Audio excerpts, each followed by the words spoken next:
Disclaimer. You're about to listen/watch a podcast hosted by a group of friends who tend to use vulgar language and profanity, and also enjoy pounding adult beverages. Viewer discretion is advised. Lastly, we may be making some bold statements. All views and statements made in this podcast do not reflect the views of any sponsors, guests, followers, or any supporters of this podcast. So be cool and don't get offended. Thank you for watching, and we hope you enjoy.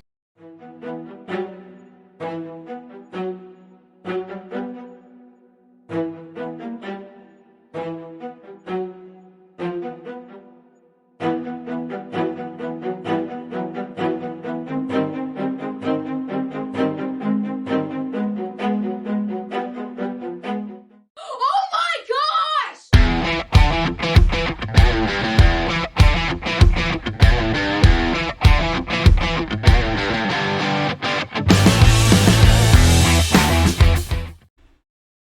Welcome back to episode number 18 of the Slowest Fast RC podcast.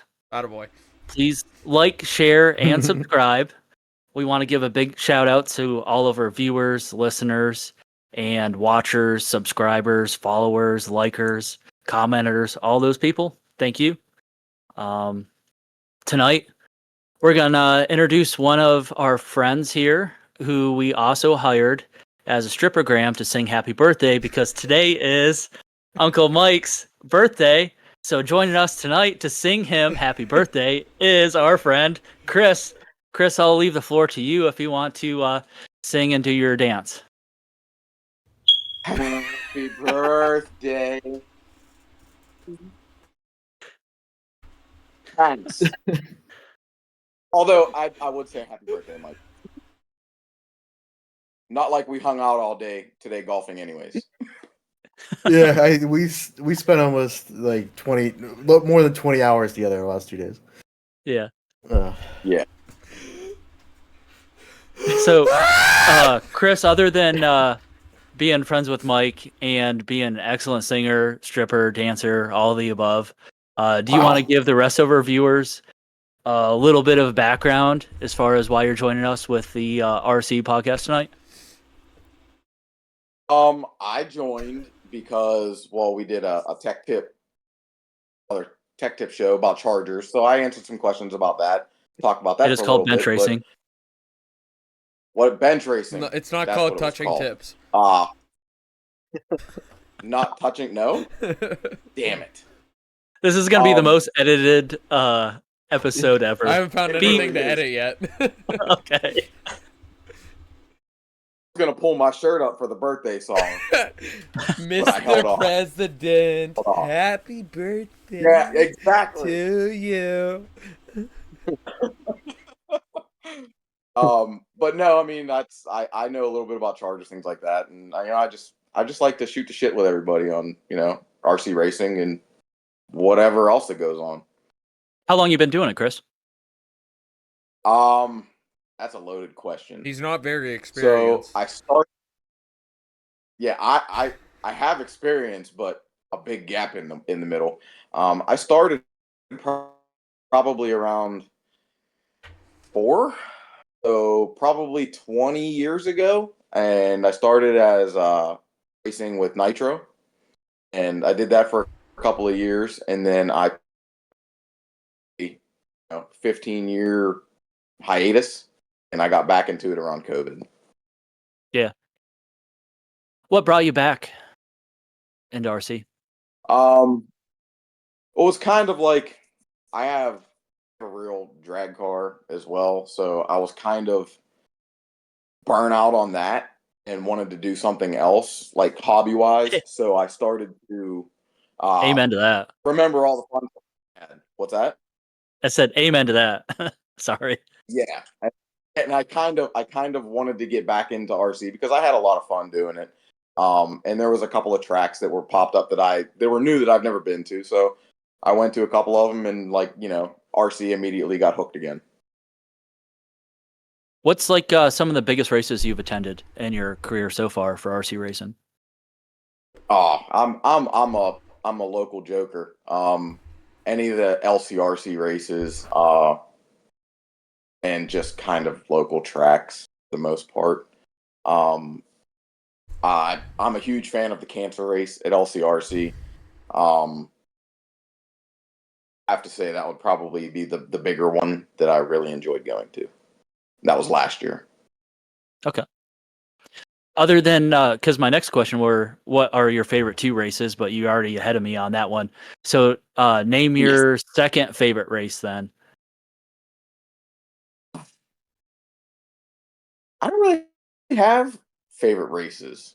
I'm just more of a go hang out with my friends and have a good time type guy. So I mean, any weekend racing to me is one of my favorite race weekends, just because we get to go hang out and bullshit and have a good time. What are your classes that you like to run now? And what cars? In RC cars, Yes. the A scale e buggy is one of my favorites, and e truck as well, A scale truck. I do bobble back and forth between 4-wheel drive short course for outdoors, and for indoor carpet season, I'm a 2-wheel short course guy. I will always have a 2-wheel short course truck, no matter what, for indoor season. So he's completely lying to you. His favorite class is 2-wheel carpet. That's his, I his would favorite much class. rather shit in my hands and clap than drive a 2-wheel drive 17.5 buggy. I'm gonna build I a buy one every year. Yep. I'm gonna build a 2-wheel drive short course just to come fuck you up this winter. It's sitting. I'm good with that. I would appreciate that. There, bottom shelf. Okay, I'm good with it. I'm not good at many things, but I'm really good at driving a 2-wheel drive short course. Find out. Do you have All a right. particular brand or anything that you like, Chris? No, for my indoor carpet stuff, I run AE. I run I've run PR Racing before. They make a great product as well. But outdoor, it's kind of like I've gone back to Kyosho. I ran Kyosho 25 years ago, or 20 years ago, and I liked it a lot then. And then I've been through Techno, I've been through AE, I've been through Hot Bodies, and I just end up back at Kyosho. I love their product, the ease to race, how it's just easier for me to set up because I know the product. Nice. So, you have anything else to say about yourself, Chris, before we lead into our first subject? Negative. Chris, why I do just you? like to race. Oh, sorry. Go ahead. No, go ahead. You're good. I was gonna ask you, why do you like the cancer race so much? Because I know that holds a special place in your heart. I am a cancer survivor. When I was young, I had leukemia, and that leukemia, once I was into remission, it came back as testicular cancer. So I went through that treatment as well. I had cancer from age 5 until 13, and I'm cured completely. I'm 40. I'll be 44 this year. So it holds a special place in my heart because all the donations and everything that they bring in. Thank you, the mamas, and it's just a great thing that they do. Bring all of that money in for research and to help people, and it's a great thing, and I love to be a part of it. Absolutely. We get a fun weekend of hanging out with our friends, doing what we were going to do anyways, and raising money for a good cause. I can't wait for Chris's and I pissing contest to see who can buy more raffle tickets this year. Yeah. I'm afraid for that. I can't Yeah. wait to watch it, but like I'm afraid convinced for it again. our tables. 2-tent camp is the reason they broke their record. Because I know I spent like 3 G's. I think Chris was over 2 G's. And I know yeah. Mike, you spent like $1,000, didn't you? No. I was like, I think $300 to $500. And I know Davey was like 3 I to 5. capped myself. I think Lauren Yeah. dropped a couple hundred. Like, but Yeah. I'm fully confident between our two tents we dropped five fucking grand, and I can't wait to Oh, do it again. Yeah, every time we went to the gas station or to the store, I'm like, I gotta ATM. hit the ATM. Yep. And I'd get I was cash out. calling my fucking bank. I'm like, you gotta boost my daily limit. Like, this $400 a day ain't gonna work.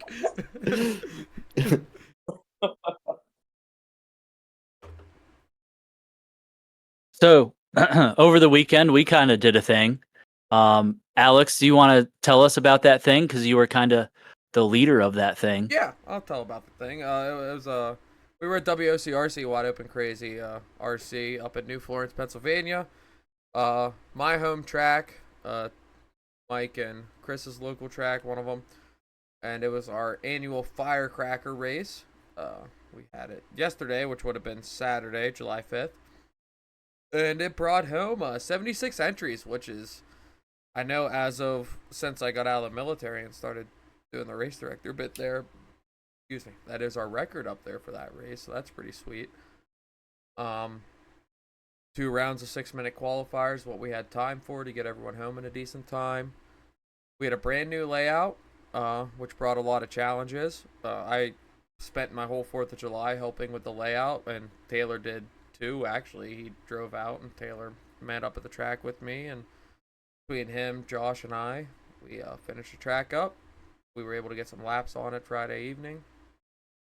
Track was challenging, but good. And it was some really sick racing. I feel like that's the best way to introduce it. I had a great time. Before I even forget, this wasn't even a subject I had about the race, but I know we had in talks about trying to do 3 qualifiers for that event. Would not have worked. Yeah, I'm actually happy we only ran the 2 qualifiers, and still, even with the 2, I would have liked to have even gone slower, in my opinion, in between some of the rounds. It was just hot. I was there taking my time. So based off the timetable with 2 rounds, when we started mains, we were an hour late. Now, a half an hour of that was because when we first watered the track before the first round, it was too wet. So we started out like 34 minutes late.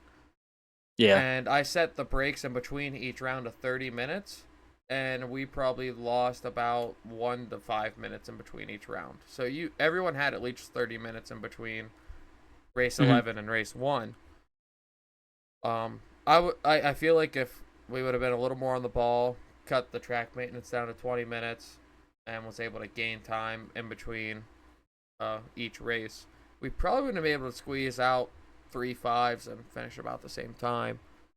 But I think 2 6 minutes was the right decision.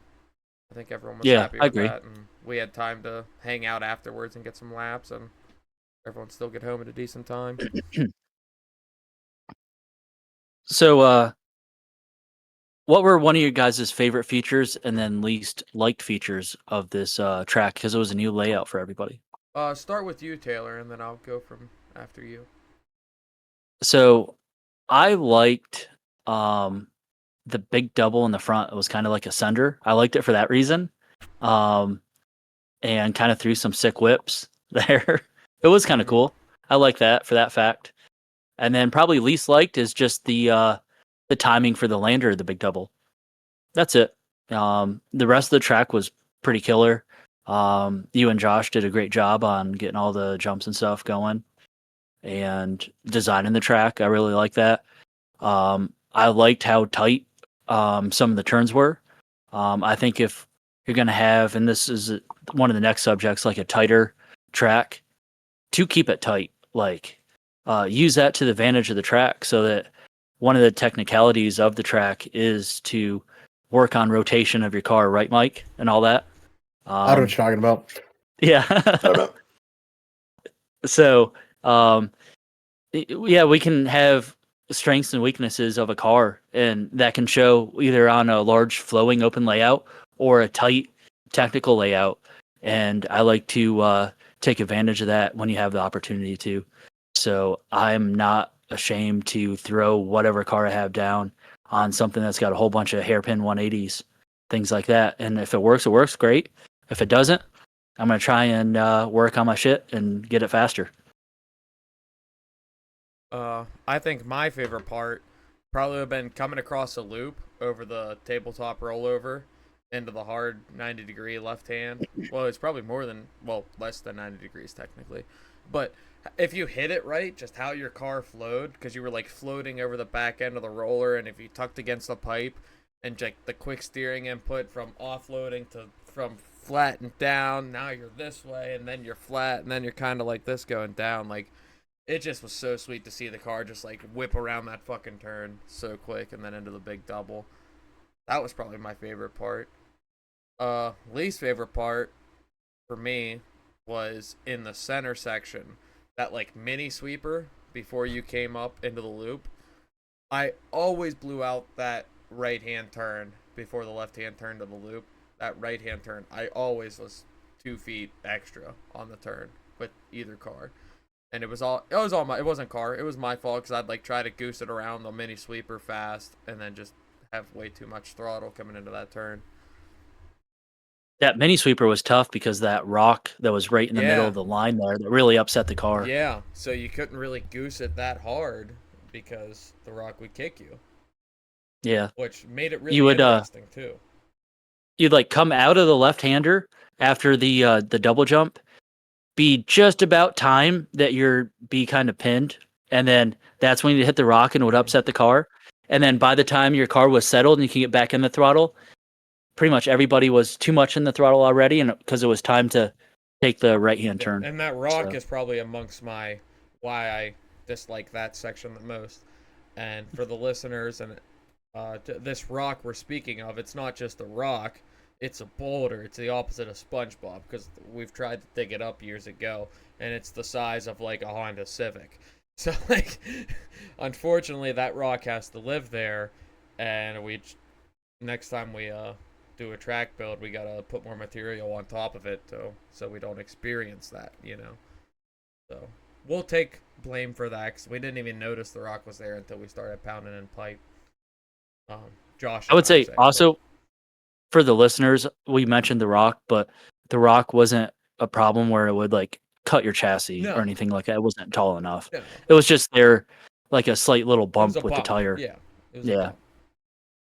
But, Chris, what about you?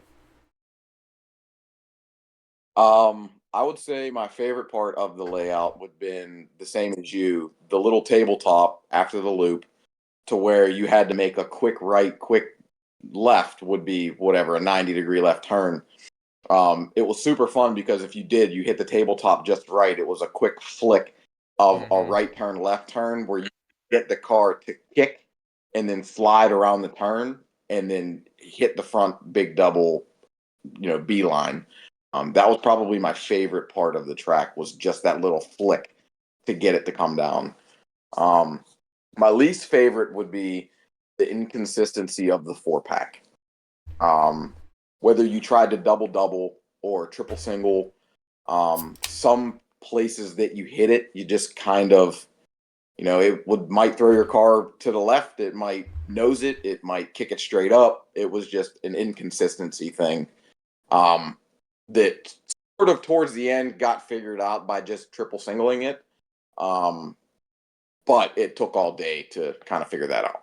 So, yeah, that would have been my least favorite of the layout. Mike? Pretty much the exact same answer of Chris. Like I liked the tabletop by the loop. It flowed really nice. It was, when you hit it right, it felt amazing. Mm-hmm. You know what I mean? Because your car, like when you hit it right, you went through 2 turns really, but you only turned the car once. Right. Yep. You know what I mean? You could pretty much drive it a straight line through 90% of it. And it was fast. And you didn't have to jump the tabletop. Like you could just roll it, uncompress the suspension, and get right back on power. It just the second the car would, want to come back down. It was fun. It was a little fast spot. But the 4-pack, it's just they were just unevenly built, really. So it was hard it was hard to race through because there was literally only one way through it. Mhm. Really, you know, it was you were at a disadvantage hitting it anywhere else other than like this one, like, you know, 2 or 3 foot spot. Mhm. So that, and I will say it on the whole flip other side of things, like we didn't really start triple singling or, you know, doing anything else other than double through it, just so everyone knows, because it kind of was a little bit of a safety hazard.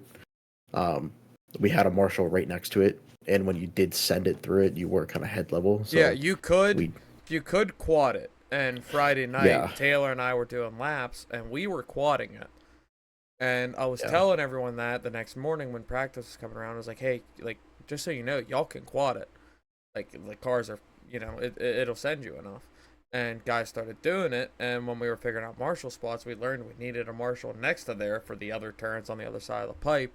But some drivers were very inconsistent on how they tried to quad it, and became a decapitation issue, basically. No one got hurt. Yeah. No one got hurt. So Yeah. I made a rule where if you quad it, then you're immediately black flag, pull your car off. So no one was allowed to quad it. Yeah, before anybody got hurt, we addressed it. You know, or say Alex addressed it, and you know, whatever. I'm Just, super yeah. glad that we made that decision. I didn't see it ahead of time, so Yeah. for the people that did see it, because once you guys mentioned it, like for the other people that are going to be inconsistent trying to quad it, it was definitely going to be a hazard. Yeah, I so. know Mike was one of the ones. I think Chris came up to me and said the same thing, and I had a few people come up and say like, "Yeah, quadding it's cool, but we need a marshal there," and like, I'm not gonna marshal there. Yeah. That's a good Yeah. point. But that's really it. Alex, you already went, right? Yes, we all went. Yeah, Okay. everybody went. Yeah. One of the things I wanted to bring up is going from large open flowing layouts to tight tracks. What do you guys view as advantages, disadvantages? Do you like it? Do you don't like it? And when I say that, all of us, Chris, you didn't get to make the last LCRC event, but you did the race before that, so I'm still counting you in with all that. When we're going from something large like LCRC to something tighter like WOCRC, which still isn't that tight of a track because it's still a good size for, you know, truggy and all that and nitro buggy, but it's much tighter in comparison to something like LCRC. Do you want to start, Taylor? Or?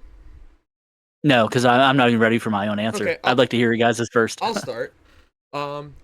I feel they're very different. A tight layout, like not even track, but like this was a pretty tight layout. Not in the sense of the lanes were small, but it was a lot of 180s or close to 180 turns at WO this time around, and they're very different compared to like an LCRC where it's a lot of 90s and only a couple 180s or sweepers or gradual turns.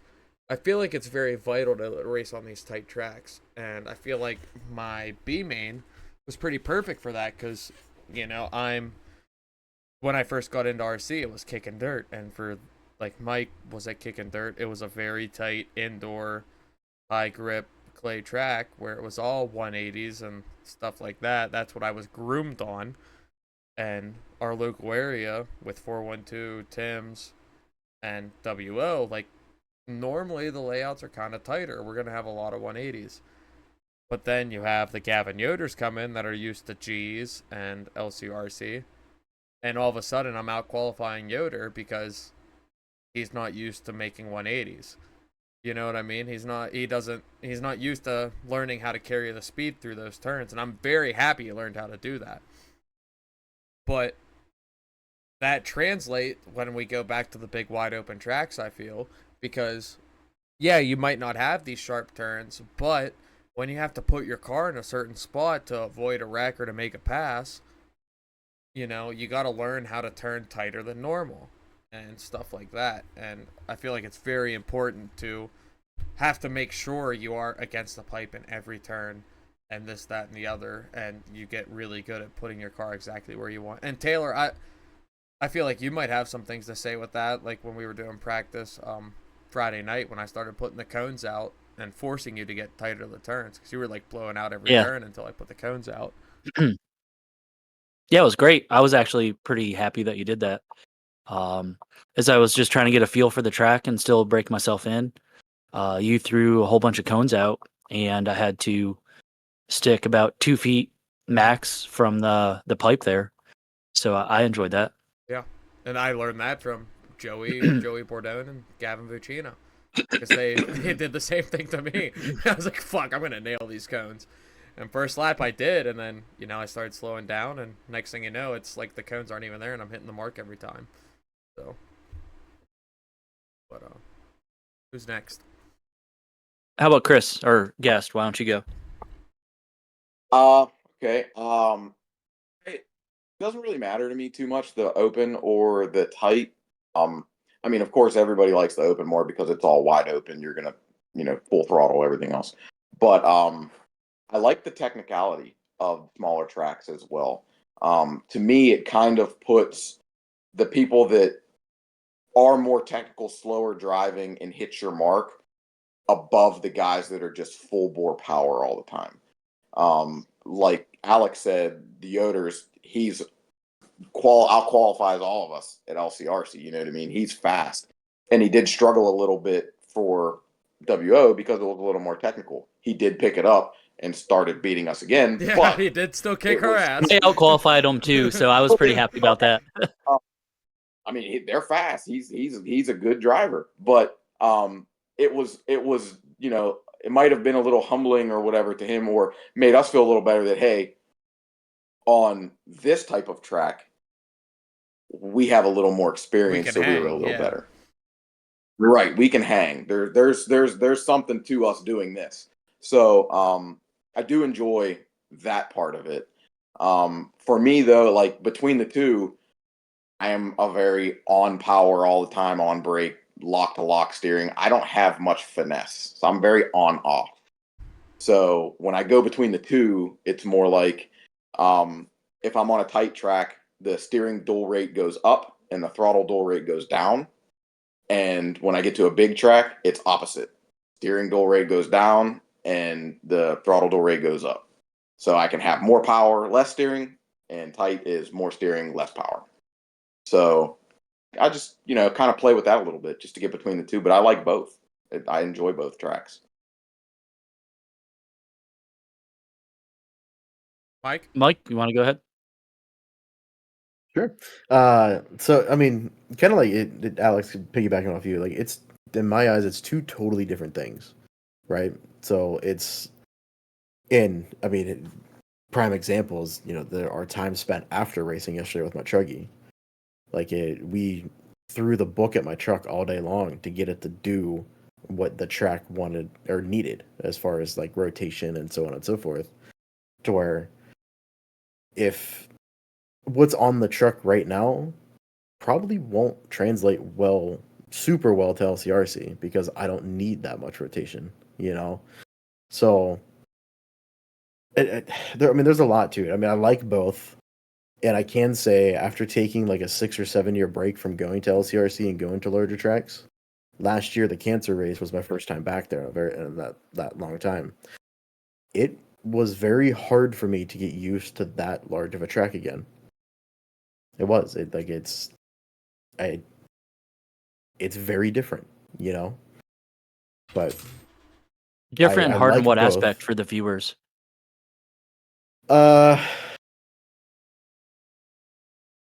I'm just trying to think back. So like it was hard for me to regain the ability to know what my car is doing that far away and actually have the depth perception of like where it's at on the track, what's it doing, what angle is it at. Oh, that whole 60 feet of track right there is actually at an angle I should be turning the entire time. Like I don't know, it was just hard for me to get the feel for it back. Versus the, like with that WO, you feel so much closer to the car, You're very high up. You can see everything. There's no blind spots. I mean, I'm not saying there's a blind spot at LCRC because there isn't, but yeah, it's just, it's a third of the size, But they both have their place. I like them both. and I don't know. It's definitely a skill to be able to go back and forth, you know. But I like both tracks. I probably prefer the open, gigantic, big one that has some technical infield and stuff to it. But I love traveling to different tracks and trying to pick up a skill set of each one. And I think if you're able to master both, you're going to be one of the top racers out there. And for me, and probably most all you guys and all my friends, we're slightly competitive, but within reason. And we're all still trying to better ourselves as drivers. So I want to go to a track that is challenging and leave each track trying to learn slightly better skill set. So the next event, I can be better, and that includes going to tight tracks with some tight hairpins, things like that.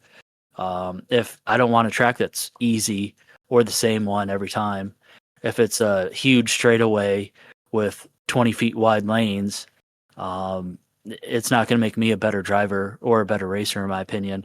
I want some off-camber stuff and some tight hairpins. The long straights and stuff are fun, though. Don't get me wrong, especially now that I run nitro, Yeah. all that. So it is a blast. But I want to mix it up, keep it interesting. We like to party. Oh yeah. Within this track throughout the day of Saturday, would you guys say that it was a surface was high grip, low grip, loose, loomy? How would you describe the surface to other people that weren't there? Myself, I'd call it probably medium to high, but more on the medium side. Like if medium was a 5 and high was a 10, I'd call it like a 6 or 7. And my basis off of that is I was able to run Luxes pretty much all day. Q2, I probably should have been on like a relapse or a mini pin of that sort, but I was on super soft Luxes all day. Q2, they felt loose. In the mains, they felt good. I still think I probably could have been on a blue relapse and done better, but that wouldn't have won me my B main. It was my driving that cost me. The groove after the track absorbed the moisture and the groove got set in, the groove stayed very clean and there was definitely a good line. If we didn't water, we would have had the track falling apart, but also if we didn't water and the track wouldn't fall apart, it would have taken rubber. It would have been sick, but we don't use any additives in that dirt right now, so there's nothing keeping the dirt from peeling off other than moisture, unfortunately. I feel like watering was the right choice.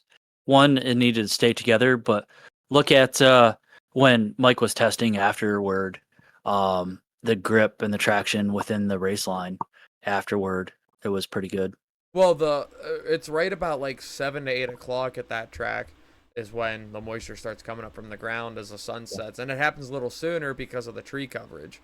Like I'm sure everyone noticed during mains, even like halfway through the mains, the whole track was under a shadow because of how the mountain sits compared to the sun and the trees. So the moisture starts coming up pretty early from the ground, and it's very often there. If we start running past 8 o'clock, we're on, or not everyone, but you can run slicks on the main and win and be fast. But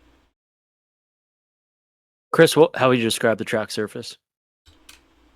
I would describe it as medium, like Alex says. In the first qualifier, I was on Motion Phantom, which is like the J-Con relapse, and it felt good. It did. And then on the second qual, I went out on a whim on bar tires. I went out on a Corsair, and I actually qualified better second qual in my e-buggy than the first on the bar. But I also think that was because I was learning the track a little better. So I went back to the Phantom, which is like the relapse mains, and it felt great. I had traction everywhere. It's not like I was loose anywhere. But yeah, definitely like a medium grip. It was actually pretty nice to actually run on something like that that's not concrete or super loose. and slide around. Mike, what about you? I'm gonna classify it as medium grip dusty. I like it. But not super dusty though. It was a light dust, little marbling on it, to where the times where I did run webs, I don't remember if it was blown off. I think it was Q2 and buggy. They worked very well. They were fast. They had grip, but your driving line was about 2 feet wide out of the whole 8 to 10 foot lane. You stepped out of it, you had no grip. It was just sliding everywhere. So yeah, and I mean, when you're watching cars too, especially like down the straightaway, you can see them like as the tires are digging into the track, they're kicking up dust. So they're actively breaking up the track. It wasn't like a hard packed groove per se. It looked like it, but it really wasn't. So yeah, I mean it's medium grip, light dust. Yeah, I rate it right about the same. Medium, with some marbles loose on top. Q1, I ran in truck. It'd be a blue, which is soft, relapse from J Concepts. And I came off the track feeling like it was the wrong tire because it was too loose and marbly even in the race line. And it just felt like it was above the track a little bit more than I like for a feeling. And then I ran a blue reflex in nitro buggy, and it felt like the right tread, but the wrong tire compound. So in Q2 and in the mains, I both ran green reflex, and it seemed like the right safe choice for me, at least in my setups and as a driver. I like the super soft there because the track surface was not abrasive. It was kind of breaking up just a little bit and had enough marbles on there. There wasn't quite enough rubber down that I think blue was necessary. So I want to add to that, Taylor. Yeah. Part of that, like running green or going to a super soft on the layout, how it currently sits, even in midday, may not have been a bad idea because the track overall was slow, right? Like the layout made you go slow.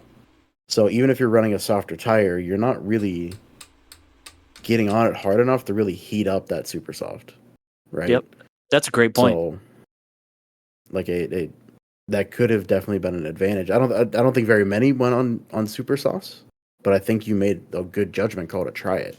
Yeah, because I pit you for your nitro man, and your car looked, it looked great. It looked perfectly fine. It didn't look like it was floating or skady or rolling over. Nothing. You know what I mean? Like My Luxes I ran, they were super softs. And okay, I think that tire itself, not the rubber compound, but the tread, it doesn't swell as much or has as much flex because of that tread. But I think if I was on a relapse or a mini pin of sorts, I definitely think I would have wanted a blue, at least in Q2, because of how hot the track gets when the sun's directly over it. And I felt like I was spinning the tires a lot to heat up the tire enough to fit me with the blue. Personally, that's how I felt.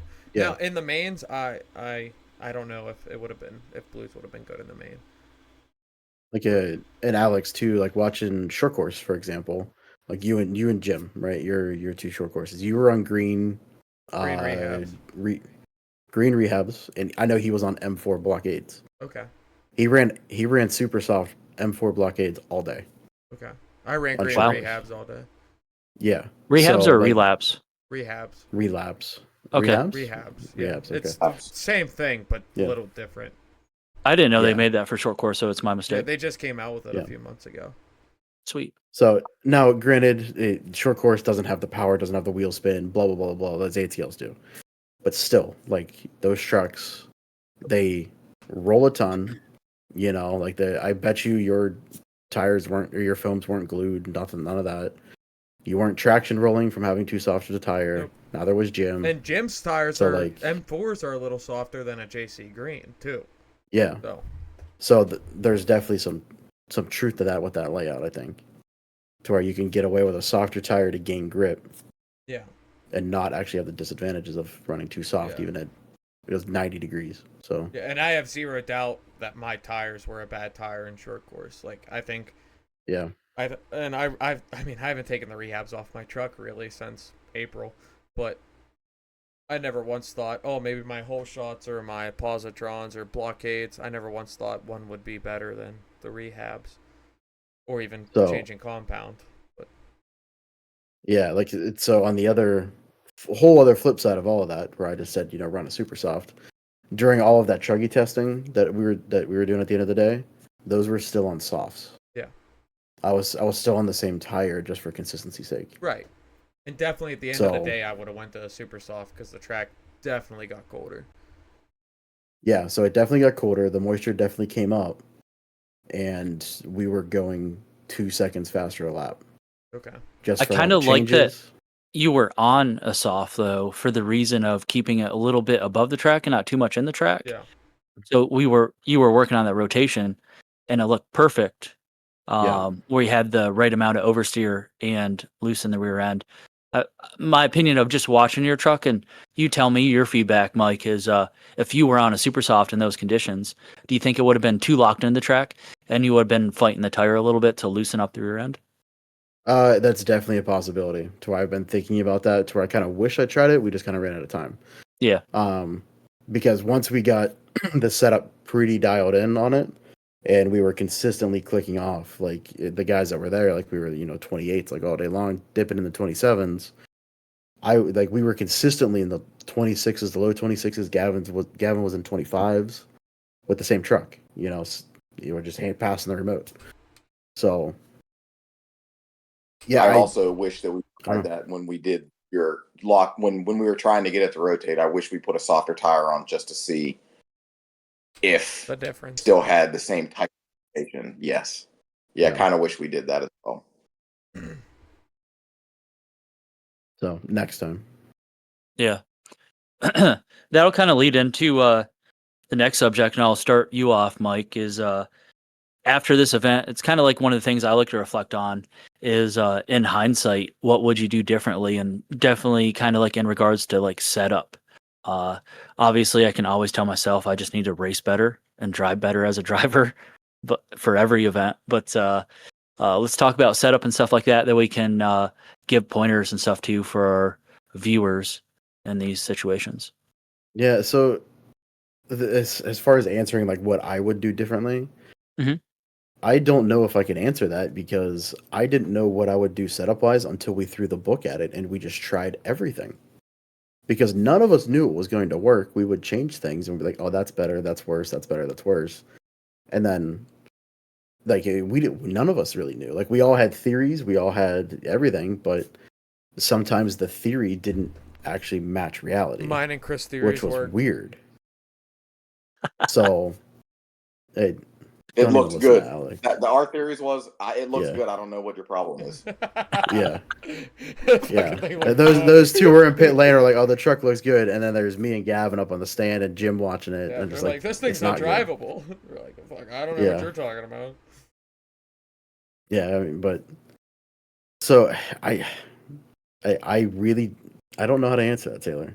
And I think your camera's frozen because you're smiling indefinitely. It's kind of funny. Yeah, sorry. It's my fault. Really There he weird. is. He's back.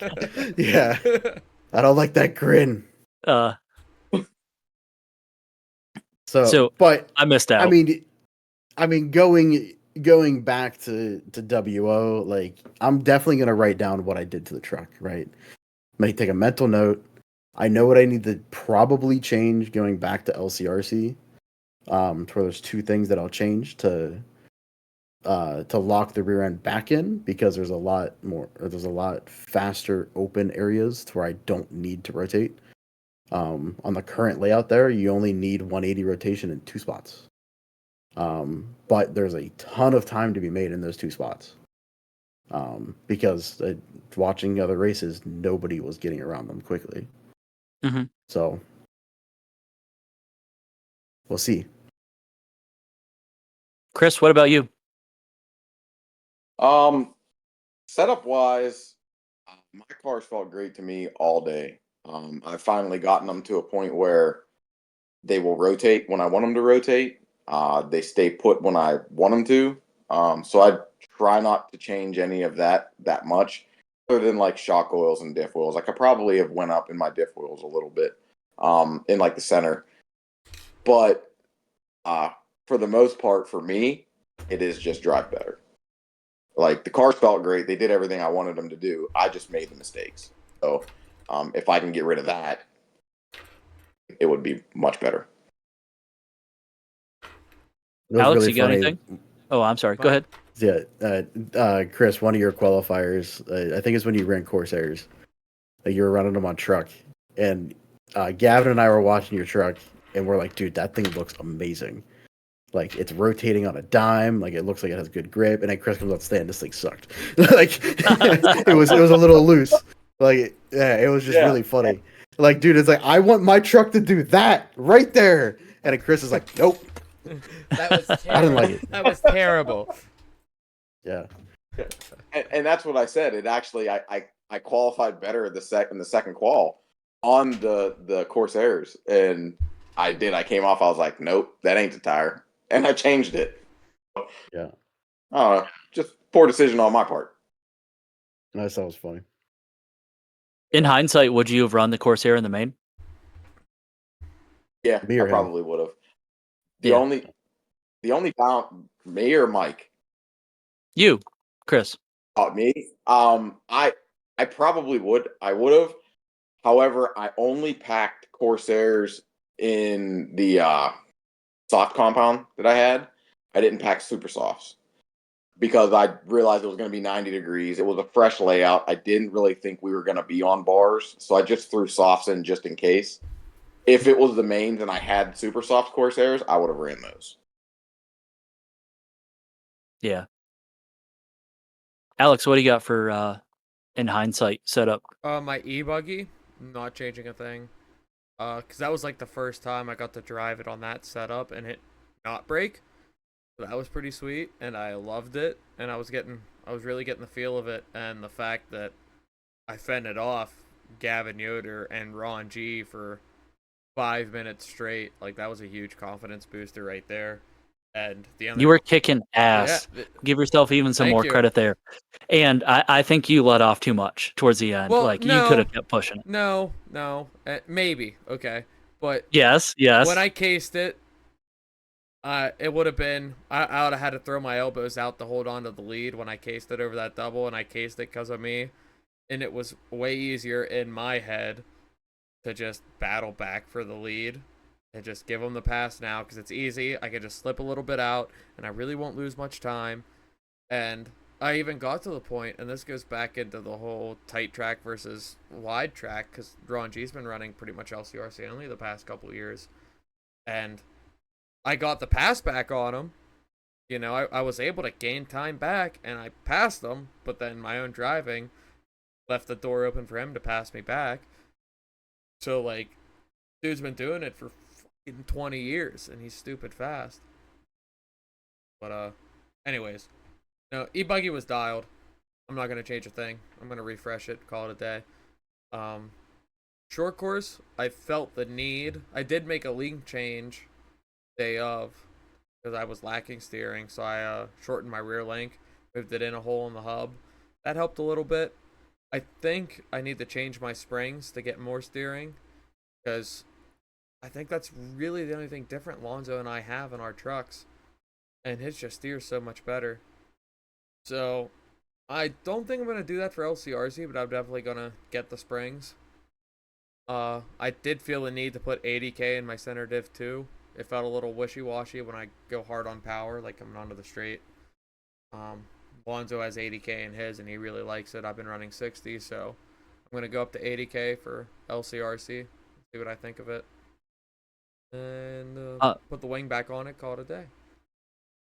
So I even have written down a couple notes for your short course truck because I got to watch it and marshal it during the main event there. Okay. But you were talking springs. We'll talk off of Discord. Message me what springs you're looking for because I have some Okay. short course truck springs.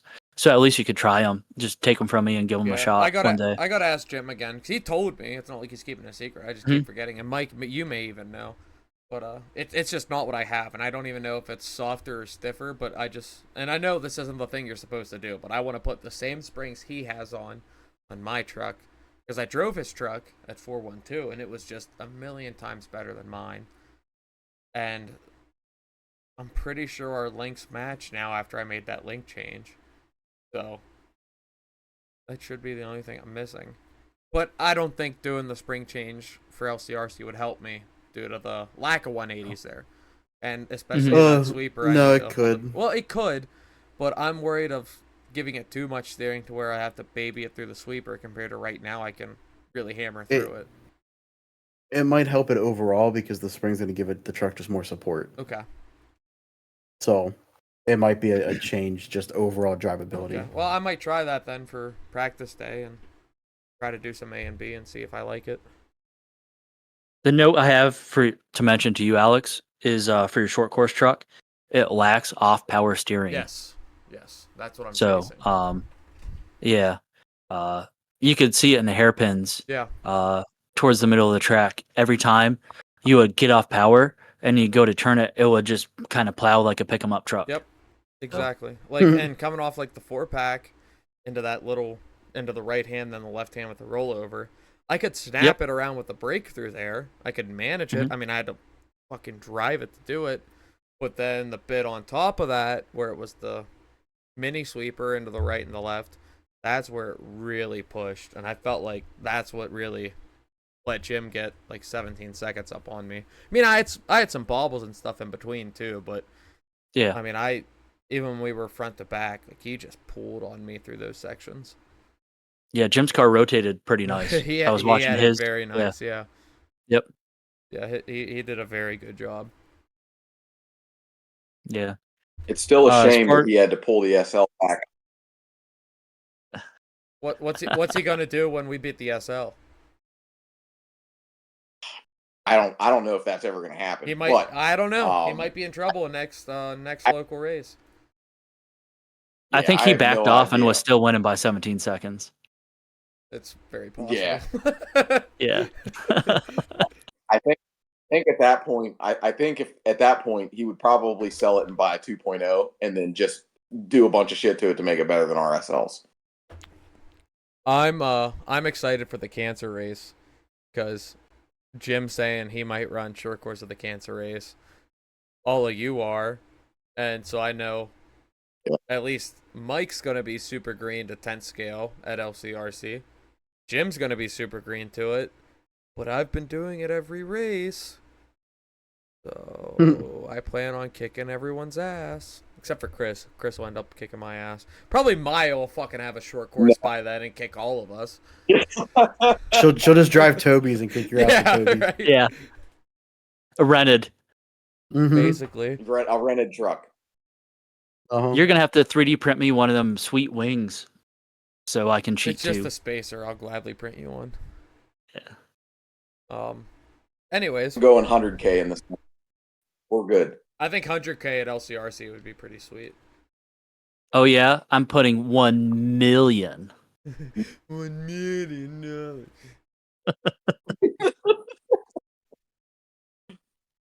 Anyways, back to topic. Taylor, you doing any changes? Yeah. If I was to go back to the same layout, probably not. I made a couple changes going into it. In my nitro buggy, A block went down just to make sure I could give it some steering. And then, because I do that in my truck for tighter tracks, and I've been leaving it like that, and definitely gives it a little bit more overall steering, off power, taking a little kick up out of it. And I didn't think it was going to be a high-speed bumpy track anyways. There were bumps, but it's not high speed, so I didn't feel like kick up was necessary. And I was testing out, I went to 15K in the center. That was a different change for me in truck, and I liked it. I keep going up a little bit in the center diff. And then I went up in nitro buggy. I went up to 8K in the center. I'm trying to find what I really like for a balance. I've tried 10, but I think it was just either the wrong situation for me or the wrong track conditions. I didn't really like 10 in the center.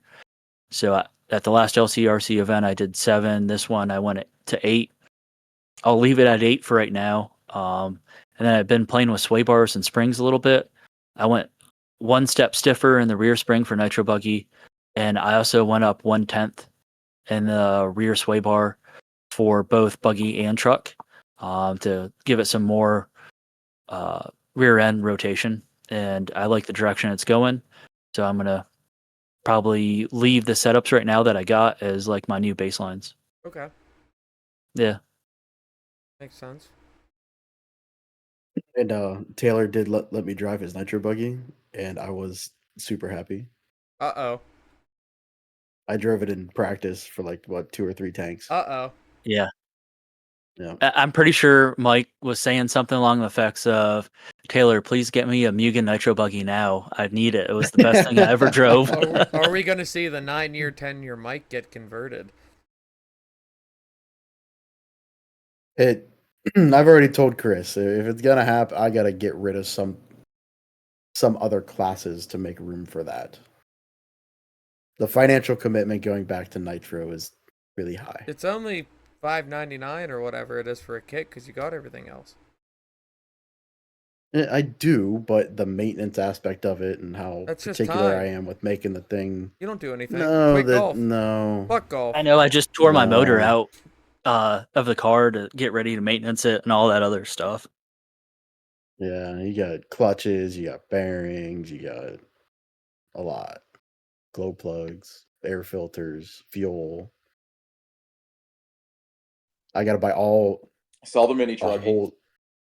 whole thing of lipos. I need every aspect of lipos to get nitros, a starter box, car, all that. Yeah, you should My dump, glow igniters probably don't work anymore, like, so I'll probably like get Chris do one of said, them. dump the mini truggy now while it's still worth something because it's not like you use it. It's just sitting Yeah, there. and then buy the with that money, and then be done. Easy. Simple. So what comes first, touring car or nitro buggy? Nitro buggy. Stupid question. Oh, Let me. I'll talk to Kevin to see 'Cause what I- we can get a deal for you on Mugen stuff. Because the nitro buggy I wouldn't comfortably be ready. Probably financially, because I got to figure all that shit out. And a lot of stuff at home just happen all at once. It wouldn't be till next year.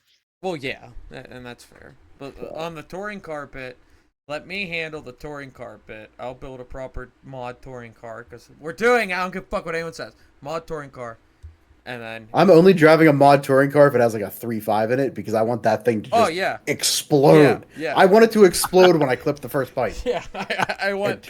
I'm gonna build the most ballistic thing. Yeah, I want to touch the gas, tap the pipe, and have it go 40 feet off the track into the wall. I'm gonna call Drew. I have a Ellis and be 3.5 like, motor in this box that I've been trying to sell. Can we borrow it for about 9 seconds? Yes. That's all I need it for. A 9 3.5 on seconds. an RX-8 and a touring car. Yeah, it's gonna make one turn. Actually, it won't even make the turn. It's gonna hit the pipe. So it won't even make the turn. Yeah, it won't even make the turn. And then I'm after not we do going that, to lift off the trigger, and I'm going to turn the wheel. then we'll do mod 12 scale pan car and really have some speed. Sure. Mod touring car looks like turtles compared to mod pan car. Oh, I know. Yeah, I've seen those things. They're It's wicked. Stupid. I don't know how they keep track of them, honestly. But When they clip a pipe, they buy a new kit. That's how. You guys have anything else for the event yesterday at WOCRC? I'd like to talk about the layout a little bit. Okay. And some pre-hot take things and stuff. I know some people. Okay, so let me start out with this. Yes, the lander needs to be longer of the big double, and yes, the 4-pack either needs redone or just deleted and turned into something else. I agree. But this day we were presented with what we had, which was a rather shorter lander for the big double and an inconsistent double-double. Now, I had a lot of people come up and complain to me about the track. And I had some people that, I know one person broke their ESC, and another person broke their motor somehow by casing it, which we're still trying to figure out how. But Nitro motor no, or electric motor. Electric motor. oh, But so I think there was 6 ESCs. yeah, it was 5 or 6 Oh, as okay. we counted Yeah, throughout I the think- day. okay. Yeah, 6 see, ESCs. Now I didn't have any. My short course main, my 1 sec.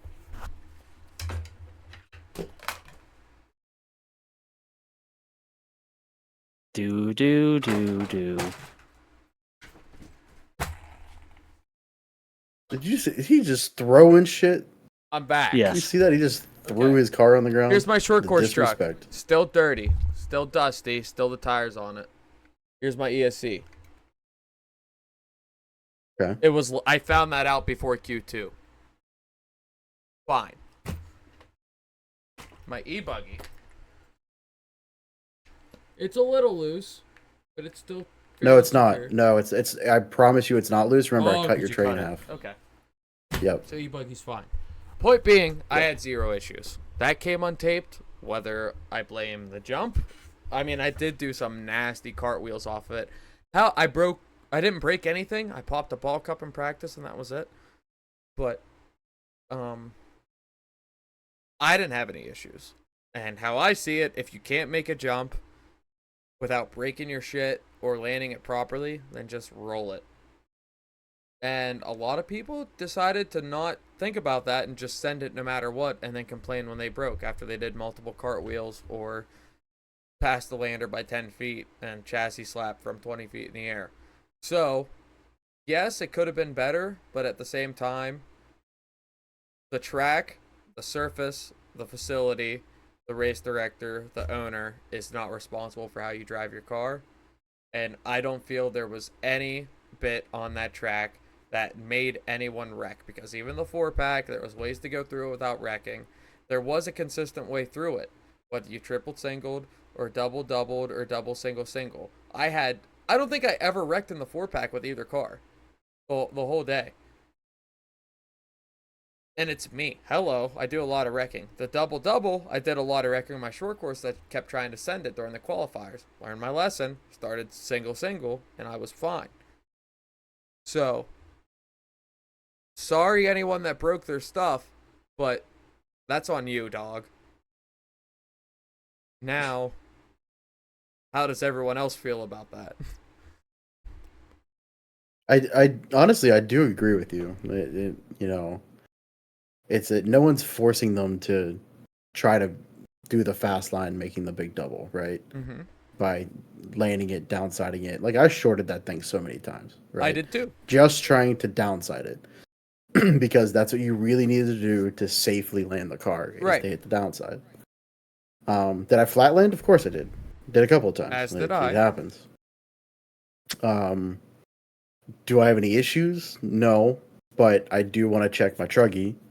Just because after we were running it so much, and we got sent a little hard over the double a couple times. Yeah.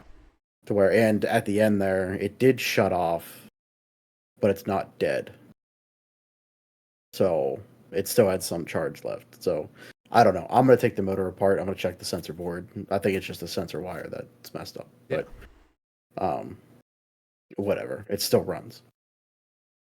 What else were you saying? You were saying the 4-pack thing. You did wreck in there. I watched it a few times.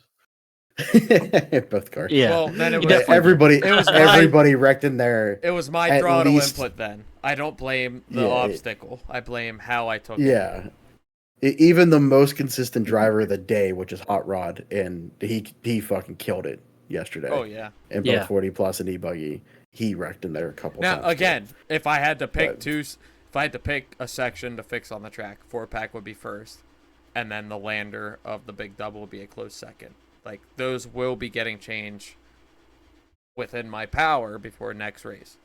So completely agree they could be way better. Like, they were not great, and I did not like them, but not my fault if you wreck through there. Yeah, I mean, we're not the ones with the radio in our hands sending your car over the jump, overshooting it, flat landing it. It's like it's going to happen. I don't care how much protection you have under your ESC, what brand of ESC you have. If you flat landed hard enough too many times, you're going to break stuff. And like It is what some it of the is. people that broke their stuff, I was watching them, and they were like going 10, 20 feet past the lander every lap. Yeah. And it's like, okay, well, maybe you should start by checking up and rolling it and then trying to float over it. So, like, Yeah. if you, that's the definition of insanity, trying the same thing each time and expecting a different result, because they weren't changing their throttle input approaching that jump. They were just like, oh, I can't, I keep over jumping it. I'll slow down. Like, sorry, you Yeah, can't control it's- your own car. Yeah, and I mean, like, I know I brought something up to you uh to not have it be a double, to have it be a triple, to basically give the illusion of an option. You know what I mean? If you add Yeah, and a downside in the middle to make it a triple, Yeah. then like just double single it. You know, like the option is there. And we talked about it, at that but the point. thing also is how it's on a hill there too. Is Yeah, it's not yeah. hard on the car at all to single it. Because when you single it, I don't even know if we were chassis slapping with short course when we were singling. Like if we singled it hard, we would. No, or if we no, no, no, wanted no, to no. hurt But it. like, yeah, no. Like when you guys were singling it, even in Gavin's two wheel, like when you were singling it, like it was fine. Yeah. But because it's not a triple that has a double single option, it's not the same. You know what I mean? When you're singling a double, you're not hitting the jump. I know what you're That's saying. very different than double singling out of a triple. I agree, but at the same time, I want our local racers to take the next step and start looking at obstacles differently, to where even though it's a double, it doesn't mean you have to double it, and that double doesn't make it the fast line. And although it might cost some ESCs and motors to get them to think like that, you know, our local racers aren't going to get faster either. True, and so the devil's advocate to that is when, like we already said, everybody in e-buggy, for example, was doing the double, right? Mhm. If you're the only one singling, everyone is going way faster into the back end of your car. They're gonna think you're doing it too, so it's just gonna cause massive accidents. To where you're gonna send cars. I'll completely agree with that one. So it would be almost to the point where, like, well, okay, cool, we know the A main's not doing it. We know the B main's most likely not doing it. So then the C main, most likely, half of them are doing it. So 2 or 3 out of the 5 in there are going to have to, like, be very cautious of, I probably shouldn't be doubling this unless there's no one in front of me. Yeah. You know what I mean? I'll completely agree with that. So there's the other side of that where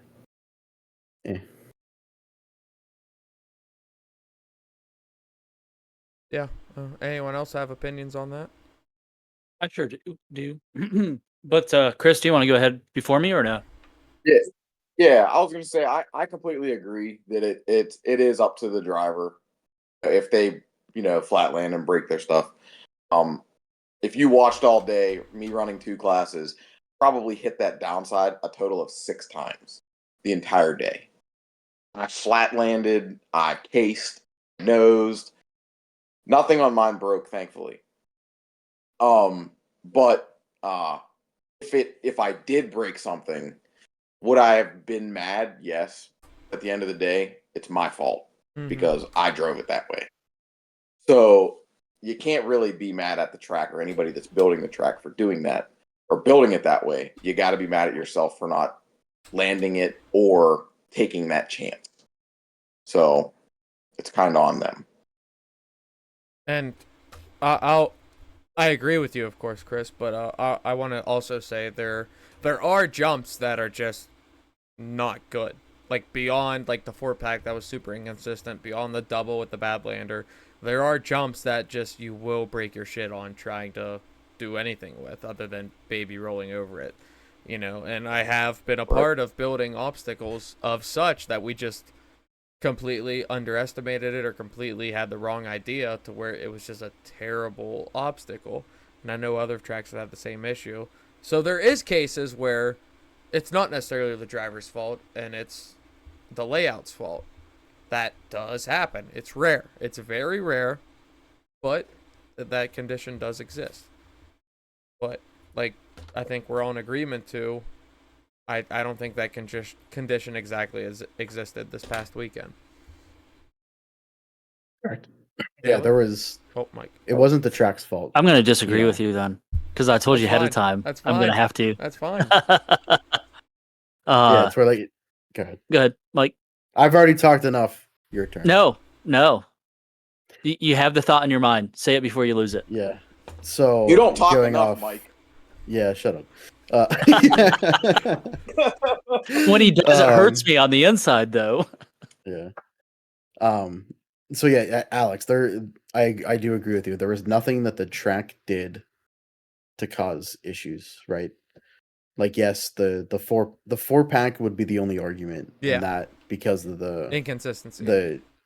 All four of them were Terrible. different, and then through the entire face of one They of, were. of one. Yeah. It was I mean, you look at the fucking first one. Yeah, and you look at the first one, like when we were first starting practice, it was literally like straight up, and then it would like angle up. So like you were smacking into it, and then just popping. Like it was really odd. And so they just need rolled better. You know, they need packed down and rolled. You know, like really. So real quick, to give them shape. hold your thought, Mike. But I wanna. That's my thought. Okay. Well, I wanna throw myself and Josh a bone here, because what Josh ended up building, he was trying to do like a motocross whoop section of like an 8-pack, which I told all you about this, but for the listeners, it was like an 8-pack where if you look at the track, it was the 4-pack, and then there was 2 more bumps in between each 4-pack. And as soon as I got there, I was like, that's not gonna fucking work. Like, it was like, I know, like, for the people that know, like, the staircase or Dragon's Back, whatever you call it at LCRC right now, like, imagine that, but undrivable. Like, a million, like, not that that's bad, but imagine that, but the jumps are a little taller and, like, 10 times closer together. And I was just like, that's not going to work. And so I used Josh's excavator to scoop out the 2 in the middle, because we didn't have much time to rebuild the whole thing. We had enough time to scoop out the 2 in the middle, which caused the imperfections with the jumps. And so I'll take blame for that, because, I mean, I did have a hand in building those. And they fell apart. They got inconsistent. I had to modify the one of them with a shovel during the middle of the race day. It was a bad obstacle, honestly. I have no problem saying it sucked. The 4-pack sucked. But, okay, so Alex just said he sucks. So all right, cool. You heard it here first. His own mouth. Taylor, I guess you're up. So, Mr. I disagree with everything, Taylor. Yeah. You gonna piss me off? I just have to. I'm trying to. So I did end up. I didn't break anything, but I just found out like earlier today, the rear drive shaft in my truck has just this slight wobble in it. I think it would be perfectly normal, and most people won't even see it, but it kills my OCD now. And I just assume that probably happened when one of the times I cased it. Shouldn't have been casing probably. it. I know. But it's your fault. You did that. I actually didn't do that. You were like in my ear, pretty much saying, "Taylor, you need to hit this big double." Well, yeah. No, Taylor, that was me in your ear on the headset. Oh, all right. I said hit it, not drive past it. Yeah, but I didn't break anything though. Everything was good, and it was one of my favorite features, honestly. I enjoyed the technicality of trying to time that lander and it not be easy in a way. I would have liked it to be a little bit safer, just make it a slightly bigger, but don't make it too easy. Yeah. What I would like to see is the option as that first jump to almost be like a spine or have like a little bit more of a downhill, because I would like to see for the sportsman type drivers the option of them either sending it for broke or doing the downhill and learning that they could do the downhill, gas it, and maybe be faster than full send up to the double. You know what I gotcha. mean? Yeah. You I guys see gotcha. that? Yeah. That's interesting. So just being able to see something from different aspects and pick a line, kind of like you said, Alex. Yeah. Although going full send into the double seems faster, maybe sending scrubbing speed up to the sender and then landing the downhill and getting back on the throttle could be faster Yeah. if they could learn that. But I like technicality. I know I said I'm going to disagree with you, but just like you said, it is whoever's driving. It's your fault for whatever you do. So that's really all I got. Sorry, Alex. I Yeah. can't make you mad on this Yeah, one. there was no argument there, so I'm a little disappointed. Yeah. We'll see if You're we can fired. argue on something else. All right. Bye. Goodbye. Well, I'm good with that conversation now.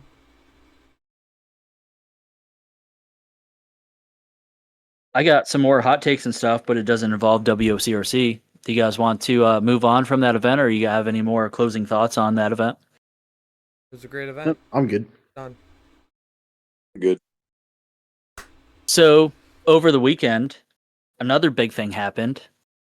That was the Euros. Yeah, something in Europe. Yeah.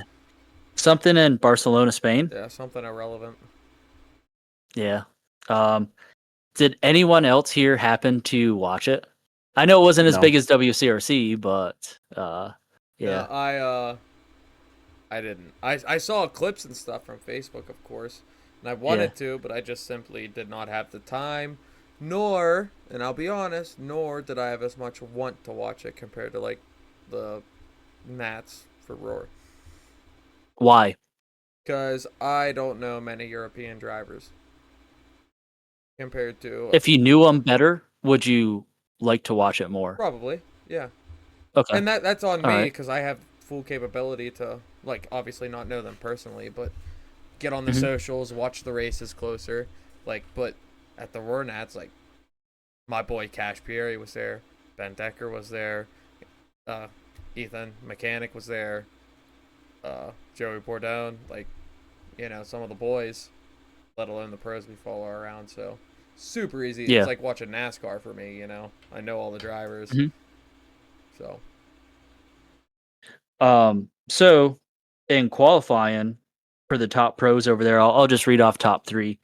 Was Ongaro in Q1 or P1, Canas or JC3, I like to call him, is second, and Robert Battle I'm not sure how you really say his last name. I'm sorry. Battier. Battier. I think that's how I hear it say. And then I was fortunate to watch the 45-minute A main. As it started, there was some sort of mistake by Robert Battier. Then Ongaro made a mistake when Ronafolk was behind him. Ongaro made one of the big doubles. He jumped to the left in the oncoming lane, just got out of the line just a little bit. Then Ronafolk took the lead. That was probably roughly 15, 20 minutes into the race.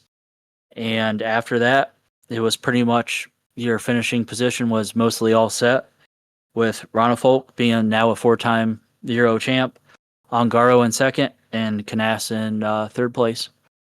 It was... Go ahead. I just wanted to say I still think Ron Falk's probably God's gift to Earth and RC racing worldwide right now. Yeah. Like, even though And the this world was, titles don't reflect it, but Yeah. He said this was his first time racing Nitro Buggy this year. I believe it. Yeah, because he's Wow. like, Yeah. he's been like getting out of it. Well, no, I mean, I don't want to say getting out of it, but I haven't seen his name over the past couple years as much as like a couple years before. You know what I mean? Mm-hmm. Like, I feel like RCGP was like his, you know, farewell tour in a sense, and now he's like, it seems like he's starting to get back into the realm of it. Yeah. one of the things, I don't know why I really wrote this down as a note, but Jason Rona was over there from J Concepts, and David Runifel doesn't race for J Concepts, but I seen when David, after he finished, Jason was talking to him for a while, and they were smiling. He was giving him congratulations. So, kind of shout out to Jason for just being like a stand-up guy, although he doesn't run his product. I thought that was pretty cool and super nice of him. Still run for Hot Race, or is he free agent on the tire side? Hot Race, I believe. Okay. I seen the Hot Race emblem, so I don't know. He could be open free agent. Yeah. But one of the when it lists your name, your chassis sponsor, and all that, it had Hot Race there. I think it was RC Circus. Okay. That had the finishing results with it. So please don't hold me to that. Yeah. No, that's super cool of Rona though to yeah, acknowledge nice it's guy. okay to run whatever tires you want, but congratulate those that deserve flowers. Absolutely. I noticed pit lane there has speed bumps, like every length of the chassis, about every foot to 2 feet. It's like a stick that's laid underneath like the AstroTurf or something on pit lane. So it's as your car's going down pit lane, it's doing this. It definitely slowed down traffic a lot. I thought it was interesting. I've never seen that done. I feel like that's a safety thing. Yeah, absolutely. And that's a really good idea. Because it's just like the 2x4 at LCRC up on the entrance of pit lane. Mm-hmm. So you Which can't I jump think into it. most every track is kind of adopted that. I won't say every, but a lot. Yeah. So that's a great idea to have that tail slapper there. We haven't done it at WO because of how the pit lane is. It's, like that Yeah. going into it. So if you do try to launch into it, you're probably going to hit yourself in the eye. But one of the things is I probably in practice should have gone up on pit lane and then went out, because the first time pitting, it was like super awkward and a little bit out of the track a little bit when you're pulling up onto pit lane. It's very out of the track. Yeah, and I nailed the entrance pipe because I was digging it too tight. And in the mic, I'm like, "Oh shit!" I was gonna say, it was every just funny. single time we rolled out, I wrecked. We rolled out from the top of that at the beginning We'll of the go race. back to it's the most challenging thing of WOCRC's layout: the pit entrance and exit. Well, the exit was also Yes. just Yeah. formed the day before, Yeah. because we had to. I don't know if Chris and Mike, you even know, but there was that drainage ditch there, and because of where the lander was and where the old nitro lane was, it would have been the nitro cars have to go over the lander to get back on the track, which is terrible. So we took some fill material we had, filled in the drain enough to make a lane outside of the lander, and tried to roll it in, and it was a little bumpy through there. so that's going to be my excuse as to why I wrecked every single time I rolled out. And that's completely Because fine. you moved it. That's fine. Yeah, it's not where All you're right. used to. All right. We'll go with that. So here's one of the hot takes that I want to come out of the Euros race. So after 15, 20 minutes of a couple people made just a few position changes, and it wasn't a lot of them, other than Batelier. I think he's had some sort of mistake. I didn't catch that on camera. He dropped down to like 8th place. Then the rest of the people were pretty close to how they qualified. One, qualifying seems to be extremely important over there. And two, the lack of mistakes that these European drivers are making. In comparison to our top tier racers, we'll say Dakota Fenn, Ryan Mayfield right now in the US. Look at them on Rournats, which we could almost agree is a similar super high grip traction surface, and compare them to Ongaro made one mistake. Canas made one mistake. And I'm not sure if Ron Folk really made any mistake at all. A slight little bobble, but he made no mistake. And then that's a 45-minute main too. Compare that to how many mistakes did we see with Ryan Mayfield and Dakota Fenn at the nitro truck and the nitro buggy mains. Mm-hmm. I'm sorry, I'm rooting for Dakota Fend and Ryan Mayfield as like a U.S. fan, and I know them better. I don't know these other European drivers, but these European drivers are on fire, and they're not making mistakes. I have an argument. Yeah, So like, JC3 is really the only one from that realm that's been coming over here and racing, and his results haven't been. I mean, they've been well. They've been better than I could do. You know, he's been A main the couple times he's been over, but he's not winning. I don't even know if he's gotten top 5 when he comes over and races against the Fens, the Mayfields, the Lutzes, the Drakes, the Bourdons, the Van Dalens, the Fullers. So I thought he did in one of the early races.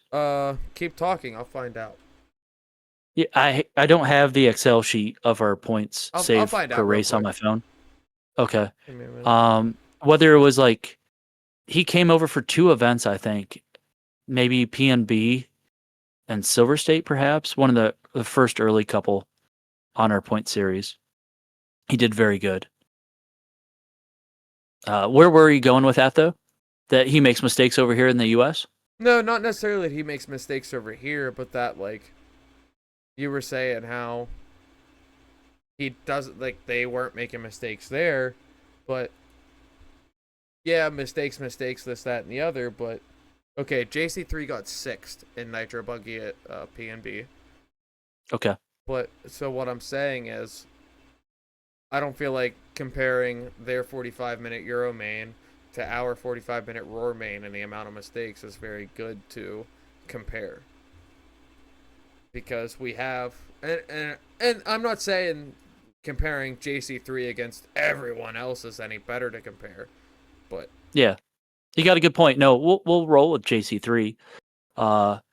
So let's talk about track surfaces and compare PNB to Thornhill then. oh, completely I different. feel like yeah, absolutely. Right. And then Thornhill being closer to JC3's home track style surface, I feel like these American drivers are going to have to really kick up their A game a little bit if they want to be competitive at the Worlds. Isn't Thornhill a little like smaller and tighter compared to where the Euros was in Barcelona?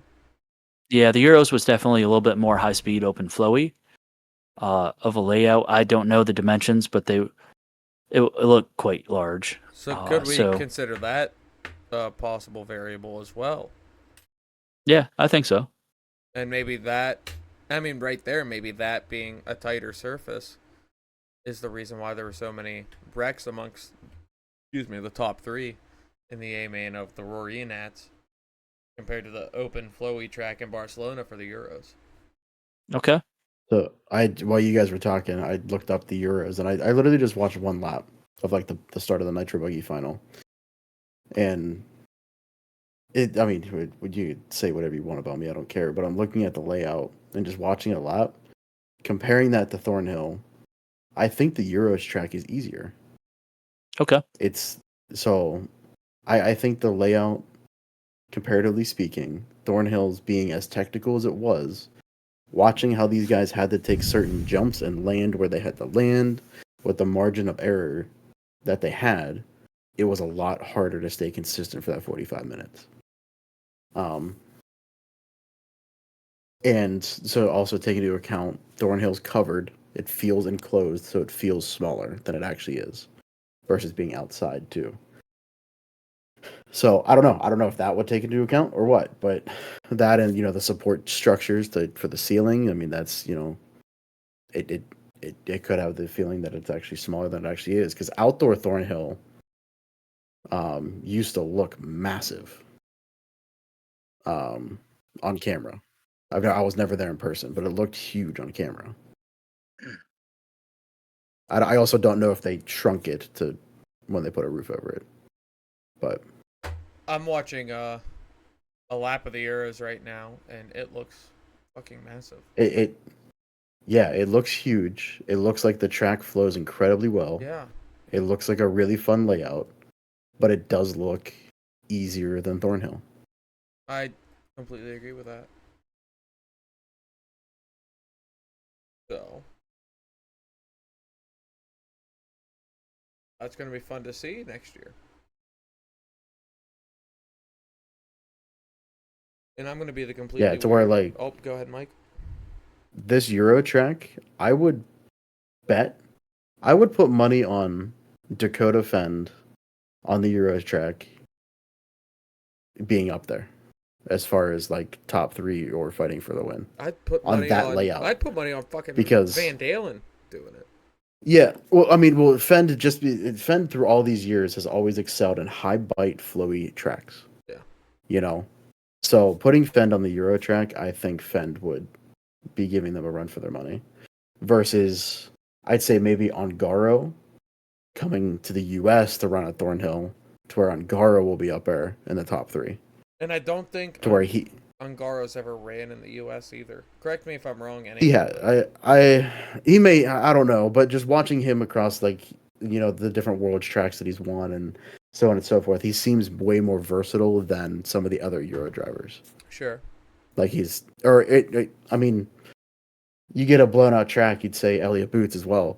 Yeah. That dude's an animal on a blown out track. Yeah. He just don't Yeah. give a shit. He sends it. You know what I mean? So, yeah, I mean, Canas, he's fast. You know, he's always going to be fast. Ronald Fox fast. He's always going to be fast. But yeah, I mean, I don't know. I mean, well, Ronald Fox's first race in however long you put him on this type of layout, this type of track. I mean, yes, he is racing against the best Europeans in the world. Who is also happens to be the current best in the world. Yeah. I mean, it's kind of like riding a bike. Once you're that good at something, it won't take long to, you know, to get back. Ronald kinda Falk also likes to ride bikes in his free time. So I mean, well, look at Tebow. Like, Tebow took a step back to do his business, so on and so forth. Who And then also now he's back loves riding racing. mountain bikes. Yeah. maybe But I gotta get he a comes fucking mountain back. bike to be fast. Yeah. I mean, he comes back, and I mean, and granted, he's not top 5, but he's still ultra competitive. You know what I mean? It's like, you don't just lose that skill. No, he was doing quite well in our points, right? I'm on eBay shopping for mountain bikes now. Oh, there you go. Tiba is 12th in our points right now, and this is basically only American drivers. I mean, Boots is on there in 19th, and Frankie Contreras is on there in 20th, and Yao Figueredo, I'm pretty sure he's not American. He's in 16th. Isn't the world's at Thornhill? Yes. Yes. So That's why I'm kind of mean, saying some of these. yeah, mark my words now. It's gonna be Ongaro and Fend fighting for the win. Okay. So You're not going to put Mayfield, Fuller up there, JC3, Ronnefolk? I'm gonna say, going for the number 1 position, it's going to be one of those two. I'm gonna All say, are we doing this? Are we making a note? Pen. Mike, I don't think I want to, but I'm gonna because you guys are peer pressuring me. I like the idea of early predictions, and then we'll come back in a few months and see if they change. Taylor, you have to write these down and pin them on your wall behind you. I'll do it. And then we have to All look right. at them. And we gotta, yeah. So I am saying Ongaro or What's your top 3? Fend. What's your top 3? I need a top 3. Okay. In order. Top Yeah. in order. Okay, so my number 1 is going to be well, I already said Ongaro or Fend. No, which one? No, in order. In order, Okay, Mike. We're so- doing this. In order,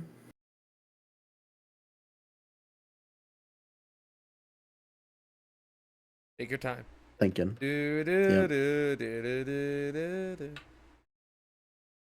All right, I'll go. I'm gonna go Fend Ongaro. Fend Ongaro, and then I don't know a third yet. Come back to me. Okay. Chris, do you have any ideas yet? I'm just gonna go with Fend as number 1. I have no idea. I say maybe Fend Mayfield. I love it. And I don't have a third either. Okay, we'll come back. Taylor, are you ready? So, Chris, I wrote. Did you say Ongaro in first? No, Fend. No, I said Fend. Fend. Okay, I'm sorry. Fend Fend. first, Mayfield second.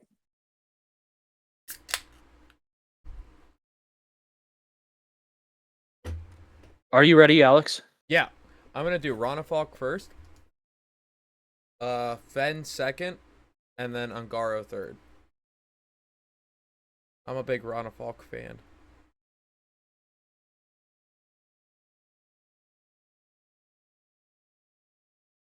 Hmm. Why you're? I'm gonna go Go ahead. Fendon first. Okay. I'm gonna go Ronfolk second, Ongaro third. I like it. I like it. Mike, back to you for number 3. I'm just if Ronafalk is there, I'm gonna say Ronafalk. Okay.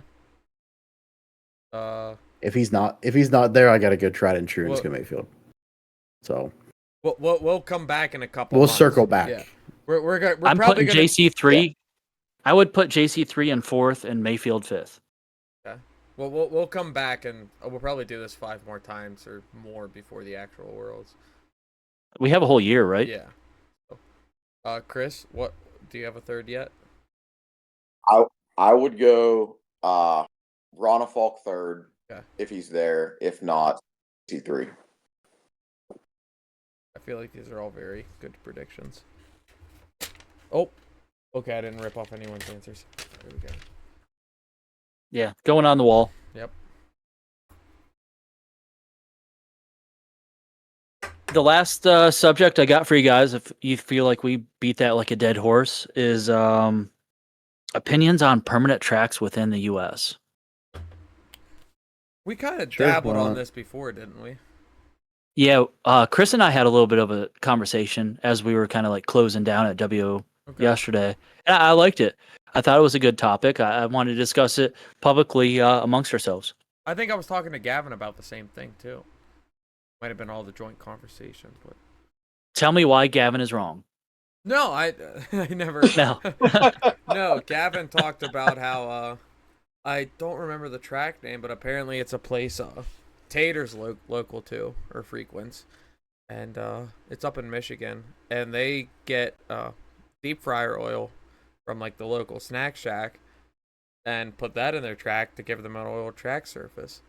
And Could you imagine being up on the stand and smelling like crispy chicken fingers or something like be that? hungry all fucking day? Is Yeah. that Hoosier?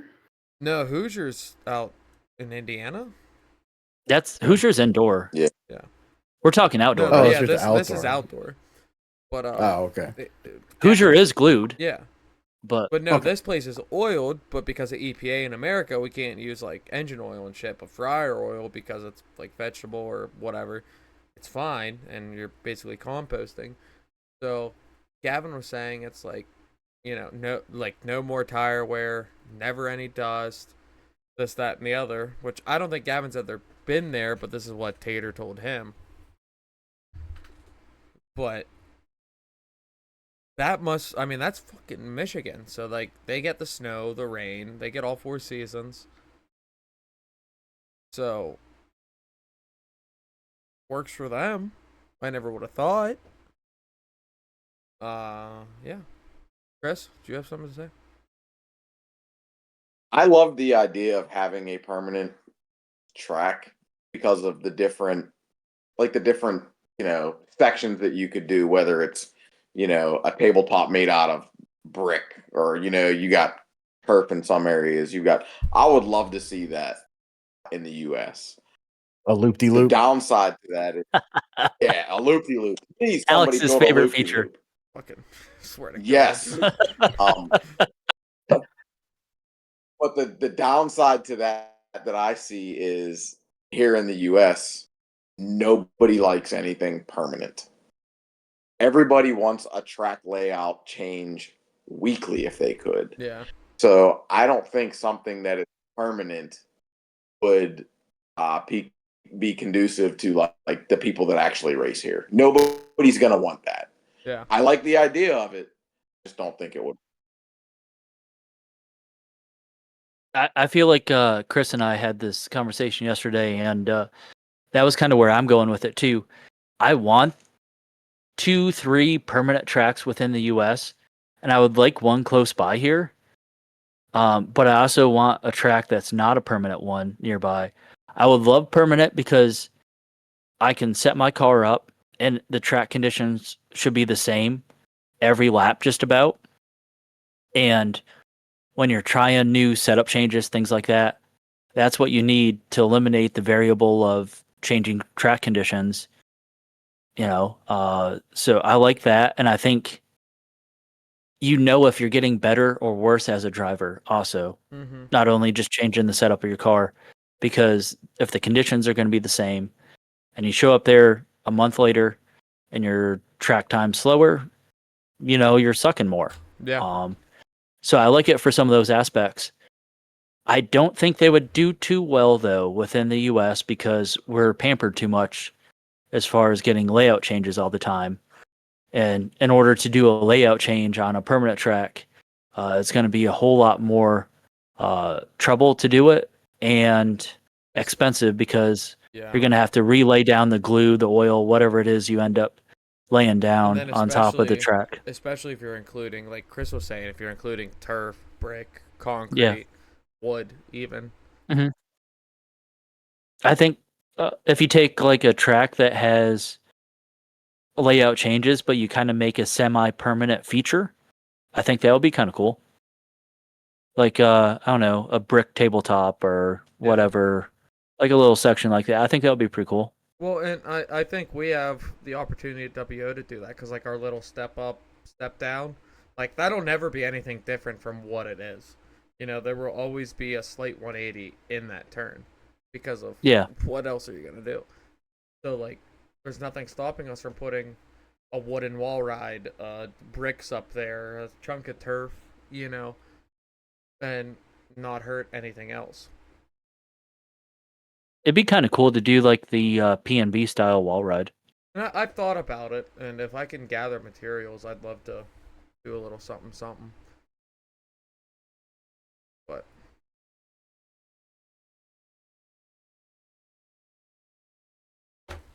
Mike, what are your thoughts? I'm not opposed to semi or permanent and track changing things. For me, a lot of it would have to come down for me to like really enjoy that permanent track is if the layout is actually for me like fun.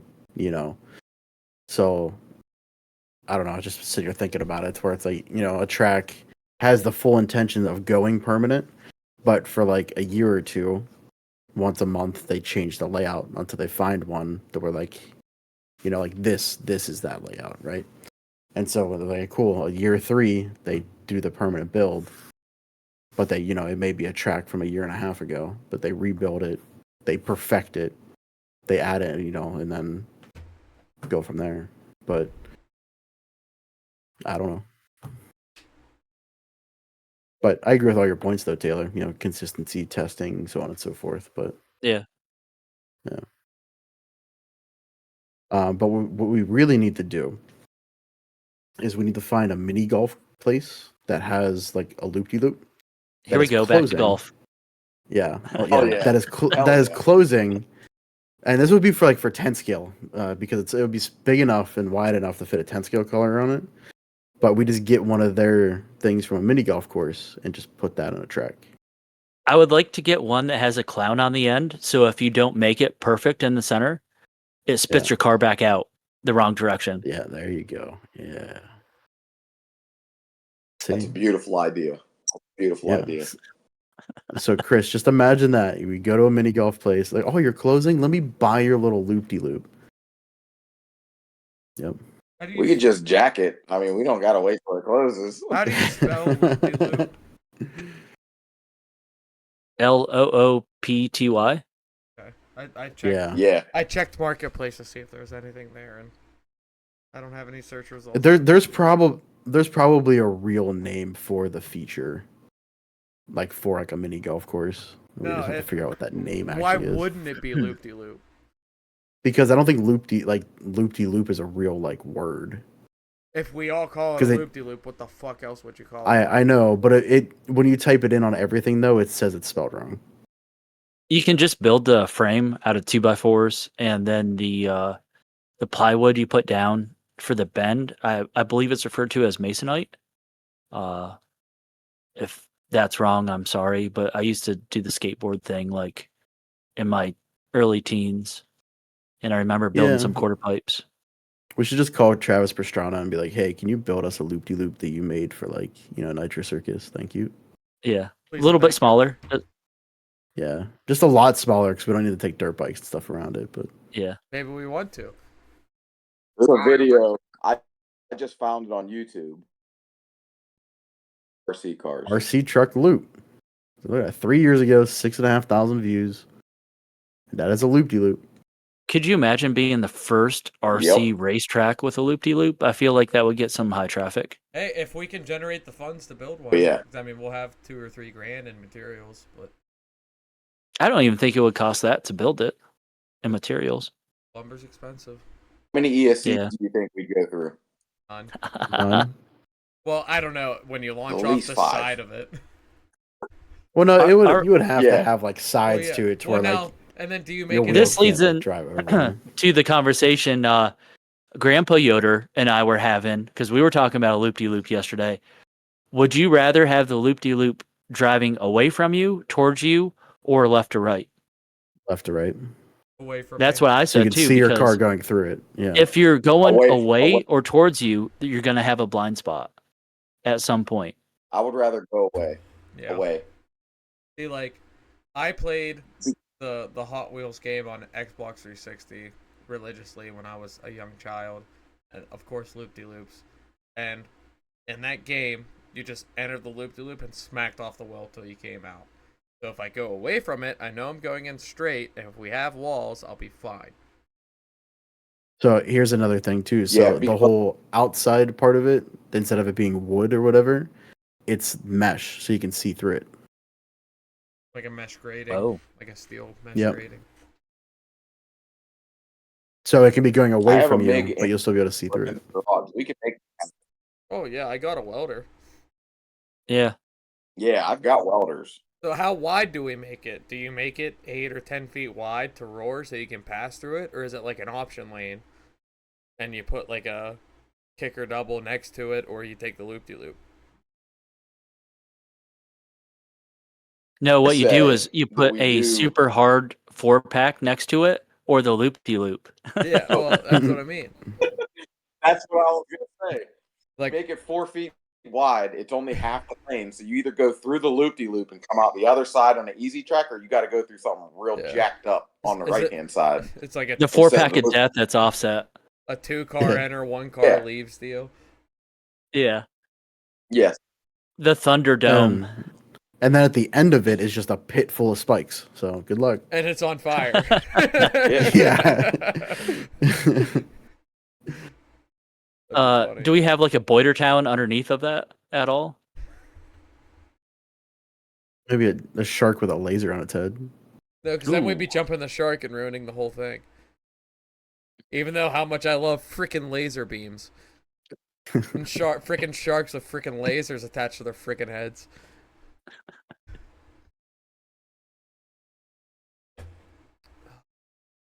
And this freaking economy?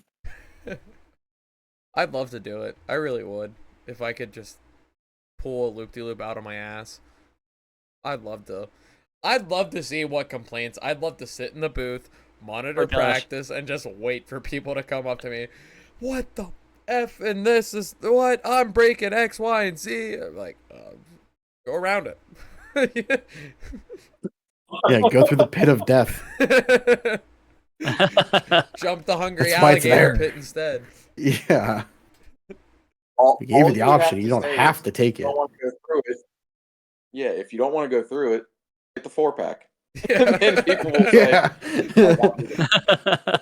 Then they'll like the 4-pack.